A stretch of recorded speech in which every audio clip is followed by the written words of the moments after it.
ಅವ್ರ ಪಾಲಿಗೆ ನೀವು ವಿಲನ್ ಆಗ್ತಾ ಬರ್ತೀರಾ. ಅನುಮಾನ ಪಟ್ಟೆ ಬಿಟ್ರಾ ಅನ್ನೋದು. ಸಂಗಾತಿಗಳ ಮೇಲೆ ಅನುಮಾನ ಪಡೋಕ್ಕಿಂತ ಮುಂಚೆ ಕೆಲವೊಂದಿಷ್ಟು ಸತ್ಯ ವಿಚಾರಗಳು ಗೊತ್ತಿರಲಿ. ಇಲ್ಲ ಅಂತ ಹೇಳಿದ್ರೆ ಆ ಸಂಗಾತಿಗಳೇ ನಿಮ್ಮ ಪಾಲಿಗೆ ಸತ್ತು ಹೋಗ್ತಾರೆ.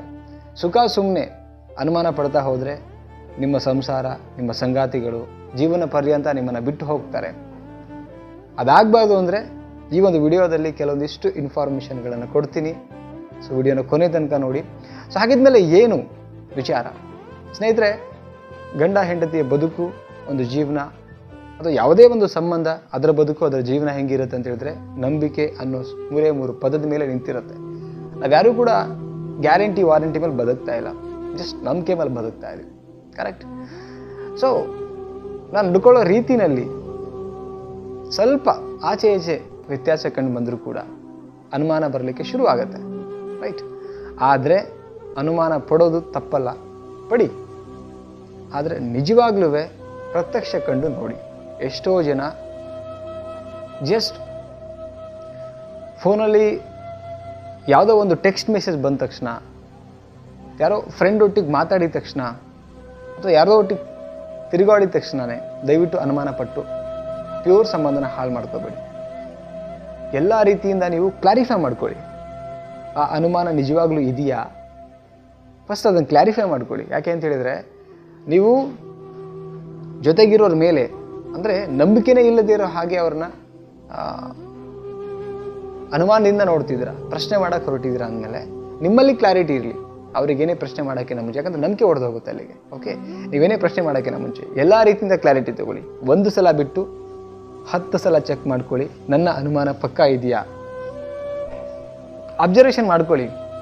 ಆದರೆ ಬಾಯಿ ಬಿಟ್ಟು ಅವ್ರ ಹತ್ರ ಮಾತಾಡೋಕ್ಕಿಂತ ಮುಂಚೆ ತಪ್ಪು ಮಾಡ್ತಿದ್ಯಾ, ಇನ್ನೊಬ್ಬರು ಒಂದು ಅಫೇರನಲ್ಲಿದೆಯಾ, ಸಹವಾಸದಲ್ಲ ನಮ್ಮ ಸಂಸಾರನ ಹಾಳು ಮಾಡ್ಕೊಳ್ತಿದ್ಯಾ, ಚೀಟಿಂಗ್ ಮಾಡ್ತಿದ್ಯಾ ಅನ್ನೋಕ್ಕಿಂತ ಮುಂಚೆ ದಯವಿಟ್ಟು ಕ್ಲಾರಿಟಿ ತಗೊಳ್ಳಿ. ಎಷ್ಟೋ ಜನ ಅವಸರದಲ್ಲಿ ಬಾಯಲ್ಲಿ ಅವಸರ ಪಟ್ಕೊಂಡು ಕೆಲವು ಪದಗಳನ್ನು ಹೇಳಿಬಿಡ್ತಾರೆ. ಸೊ ಅಲ್ಲಿಂದ ಮನಸ್ಸು ಕಲ್ಲಾಗ್ತಾ ಬರುತ್ತೆ. ಇಷ್ಟು ನಿಯತ್ತಾಗಿ ನಾನು ಇವರೊಟ್ಟಿಗೆ ನಡ್ಕೊಂಡು ಜೀವನ ಮಾಡ್ತಾ ಇದ್ದೀನಿ, ಸಂಸಾರ ಮಾಡ್ತಿದ್ದೀನಿ, ಗಂಡು ಇರ್ಬೋದು ಹೆಣ್ಣು ಇರ್ಬೋದು, ಸಂಸಾರ ಮಾಡ್ತಿದ್ದೀನಿ, ಅನುಮಾನ ಪಟ್ಟೆ ಬಿಟ್ರಾ ಅನ್ನೋದು ಅವ್ರ ಮನಸ್ಸಲ್ಲಿ ಕಾಡೋಕ್ಕೆ ಶುರು ಆಗುತ್ತೆ. ಏನು ಮಾಡಿದ್ರು ಏನು ಬಂತು, ಇಷ್ಟು ನಿಯತ್ತಾಗಿದ್ರು ಮಾತಾಡ್ತಾರೆ ಅಂದಮೇಲೆ ಇನ್ನೂ ಈ ನಿಯತ್ತಿಗೆ ಬೆಲೆ ಇಲ್ಲ ಅನ್ನೋದು ಬರುತ್ತೆ.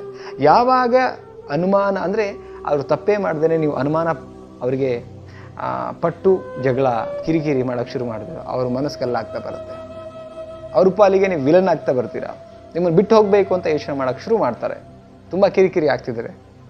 ಯಾವ ಪ್ರೀತಿಯಿಂದ ಬದುಕು ಸಾಗಬೇಕಿತ್ತೋ ಅಲ್ಲಿ ಆ ನಂಬಿಕೆಯಿಂದ 2 ಬಂಡಿ ಇದ್ದಿದ್ದು 2 ಒಂದೊಂದು ತೀರಕ್ಕೆ ಹೋಗ್ಲಿಕ್ಕೆ ಶುರು ಆಗುತ್ತೆ. ಸೊ ಆ ಕಾರಣಕ್ಕೆ ಅನುಮಾನ ಪಡೋದು ತಪ್ಪಲ್ಲ. ಆದರೆ ದಯವಿಟ್ಟು ಅದರೊಟ್ಟಿಗೆ ಇನ್ನೊಂದು ಮಾತು ಏನಂತ ಹೇಳಿದ್ರೆ, ಜೊತೆಗಿರೋರು ಮೋಸ ಅಂತೂ ಮಾಡೋಕ್ಕೆ ಹೋಗಬೇಡಿ. ಸಪೋಸ್ ಅದು ನಡೀತಾ ಇದ್ರು ಅನುಮಾನ ನೀವು ಪಡಲೇಬೇಕಾದ ಪರಿಸ್ಥಿತಿ ಬಂದರೆ, ಆ ಥರದ್ದು ನಡವಳಿಕೆ ಅವರಲ್ಲಿ ಬರ್ತಾ ಇದ್ದರೆ 10 ಸಲ ಕ್ಲಾರಿಟಿ ತಗೊಳ್ಳಿ. ಪಕ್ಕಾ ಅನಿಸಿದ ಮೇಲೆ ಕೂರಿಸ್ಕೊಂಡು ಮಾತಾಡಿ. ಆವಾಗ ನೀವೇನು ಡಿಸಿಷನ್ ತಗೊಳ್ತೀರಾ ಅದಕ್ಕೆ ಒಂದು ಒಪ್ಪಿಗೆ ಅಂತ ಹೇಳ್ಬೋದು. ಆದರೆ ಕನ್ಫರ್ಮ್ ಇಲ್ದೇನೆ ದಯವಿಟ್ಟು ಏನಂತ ಹೇಳಿದ್ರೆ ತಪ್ಪಿತಸ್ಥರು ಅಂತೇಳಿ ಆ ಪಟ್ಟಾನ ಹೇರಬೇಡಿ. ಸೊ ಅಲ್ಲಿಂದ ನಿಜವಾಗ್ಲೂ ಶಾಶ್ವತವಾಗಿ ಅವ್ರನ್ನ ನಿಮ್ಮ ಲೈಫಿಂದ ಕಳ್ಕೊಂಡ್ಬಿಡ್ತೀರಾ. ಆ್ಯಂಡ್ ಅವ್ರನ್ನ ನೀವು ಜೊತೆಗಿದ್ದು ಸಾಯಿಸೋ ಹಾಗದು ಆ್ಯಕ್ಚುಲಿ. ಸೊ ದಯವಿಟ್ಟು ಅನುಮಾನ ಪಡೋಕ್ಕಿಂತ ಮುಂಚೆ ಈ ವಿಚಾರಗಳನ್ನ ನೆನ್ಪಿಟ್ಕೊಳ್ಳಿ. ನಿಮ್ಮ ಅನಿಸಿಕೆನ ಕಾಮೆಂಟ್ ಸೆಕ್ಷನಲ್ಲಿ ಕಮೆಂಟ್ ಮಾಡಿ. ಇದು ವಿಡಿಯೋ ಬಗ್ಗೆ ವಿಡಿಯೋಗೆ ಸಣ್ಣದಾಗಿ ಲೈಕ್ ಮಾಡಿ, ಚಾನಲ್ಗೆ ಸಬ್ಸ್ಕ್ರೈಬ್ ಮಾಡಿ, ಆ್ಯಂಡ್ ಎಲ್ರಿಗೂ ಶೇರ್ ಮಾಡಿ. ಮತ್ತೊಂದು ಟಾಪಿಕಲ್ಲಿ ಸಿಗ್ತೀನಿ. Thank you so much. Bye.